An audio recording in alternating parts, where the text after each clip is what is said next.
అమరావతి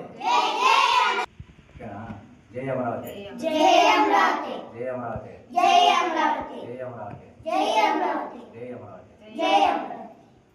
పార్లమెంటులో ఆంధ్రప్రదేశ్ రాష్ట్ర రాజధాని అమరావతిగా ప్రకటించినందుకు సంతోషము. అందుకు మద్దతు తెలిపిన అన్ని పార్టీల నాయకులకు ప్రత్యేకమైన ధన్యవాదములు. జై అమరావతి జై జై అమరావతి.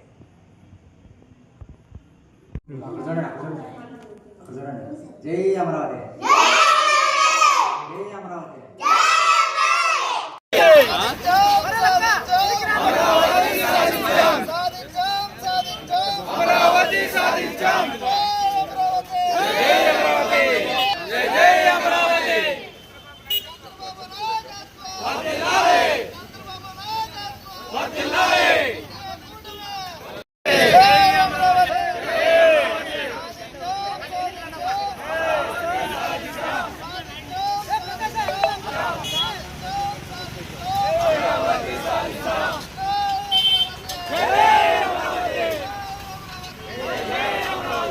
ఈరోజు ప్రపంచంలో ఉన్న తెలుగు వాళ్ళందరూ కూడా ఒక చారిత్రాత్మకమైన శుభదినం.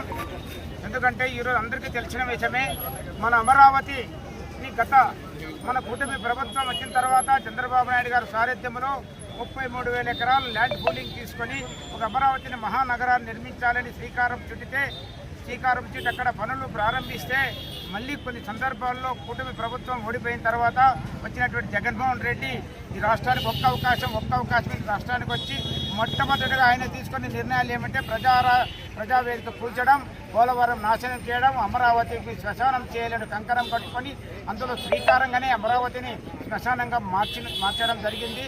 ఇది ఆంధ్రప్రదేశ్ ప్రజలకు తీవ్రమైనటువంటి చాలా ఘోరమైన 300 రోజులు అక్కడ మహిళలు అమరావతి ప్రాంత ప్రజలందరూ కూడా పెద్ద ఎత్తున నిరసన చేస్తే కనీసం మహిళలు అనుకోకుండా కూటవేదంలో ఉన్నటువంటి చేసినటువంటి దుర్మార్గమైనటువంటి నాయకుడు ఈ రాష్ట్రంలో ఎవరైనా ఉన్నాడంటే జగన్మోహన్ రెడ్డి. ఎందుకంటే జగన్మోహన్ రెడ్డి ఒక పిచ్చి తుక్కులక్కని ప్రపంచానికి తెలుసు. ఎందుకంటే ఆయన చేష్టలన్నీ కూడా అలాగే ఉన్నాయి. నిన్న కూడా ఈరోజు అసెంబ్లీలో బిల్లు పాస్ చేసి కేంద్ర ప్రభుత్వానికి పంపితే ఈరోజు కేంద్ర పార్లమెంటులో దేశ చరిత్రలో ఒక శాసనసభ బిల్లును 3 రోజుల లోపలే పార్లమెంటు ముందుకు తీసుకురావడం, పార్లమెంట్లో ఉన్నటువంటి దేశంలో అన్ని పార్టీ నాయకులు కూడా అమరావతి రాజధాని కావాలి. ఎందుకంటే హైదరాబాద్ విడిపోయిన తర్వాత ఆంధ్రప్రదేశ్ రాజధాని లేదు, రాజధాని అనేది ఒక చట్టబద్ధత కావాలని వాళ్ళు సానుభూతి చెప్పి ఎంతో సంఘీభావంగా పార్లమెంట్లో అన్ని పార్టీలు సమర్థించి ఈరోజు పార్లమెంటులో ఏకగ్రీవంగా తీర్మానం ఆమోదిస్తే అక్కడ కూడా వైఎస్ఆర్ పార్టీ నాయకులు, వైఎస్ఆర్ పార్లమెంట్ సభ్యులు రకరకాలుగా మాట్లాడి హింసించినటువంటి చరిత్ర మనమంతా చూసాం.